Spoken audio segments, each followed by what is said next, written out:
Finally, the national media is putting some respect on the Denver Broncos name.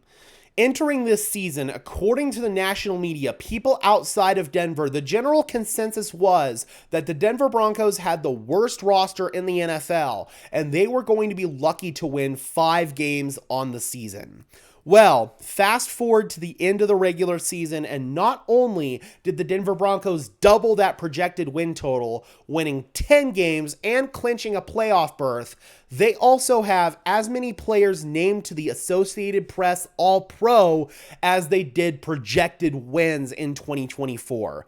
5 players were named to the All-Pro list for the Denver Broncos. 3 first-teamers and 2 second-teamers. Jumping into the first-teamers, all 3 of them are the best players at their respective positions in the NFL. Marvin Mims was named as a return specialist, even though he's turned into a touchdown merchant on offense over the back half of the season. He still is getting recognized as one of, if not the best return men in the NFL, and rightfully so.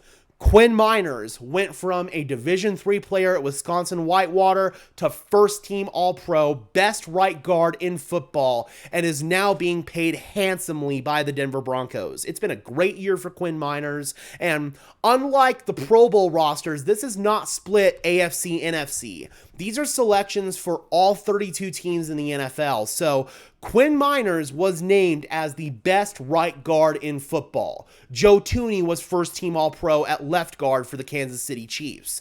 The fact that Quinn Miners is getting recognized up there with names like Joe Thuney, that just goes to show that finally the Denver Broncos are getting that national recognition that they deserve.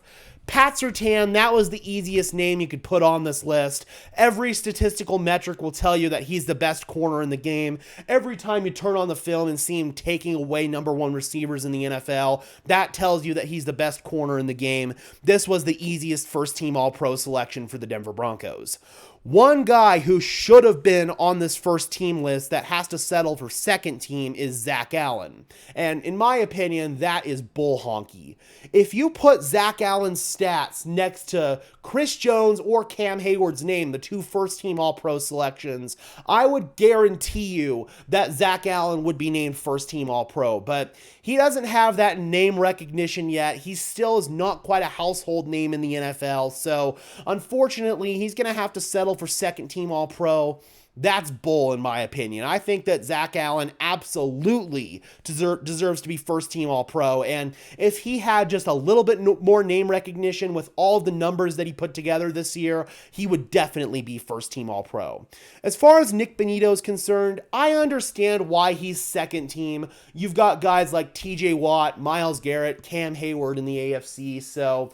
And in the NFL as well, you've got other guys who could be named as the first team, rightfully so. In fact, let's go ahead and see who the first team edge rushers were. Yeah, Myles Garrett and Trey Hendrickson makes sense. Who was named as second team alongside? So it was TJ Watt, Nick Bonitto, and Andrew Van Ginkel. So at the end of the day, man, that's still really good company for Nick Bonitto. I'm not going to sit here and say that he probably should have been a first-team All-Pro because he does have all of those names behind him. Trey Hendrickson led the league in sacks.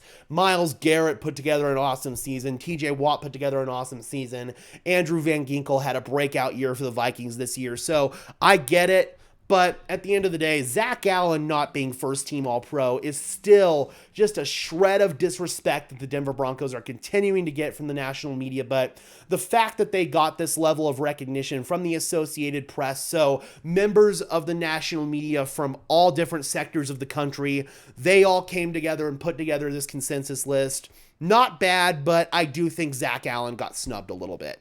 Alright guys, be sure to leave a like on this video as well as subscribe and ring the bell, and let me know in the comment section below, is there anybody here that got snubbed? Do you think that there was another Broncos player who was deserving of a potential All-Pro nod? Drop those comments down below, guys. I would love to hear your thoughts as always. Be sure to leave a like on this video as well as subscribe to the channel, and until next time guys, I'm your host Gage Madrid, saying peace out.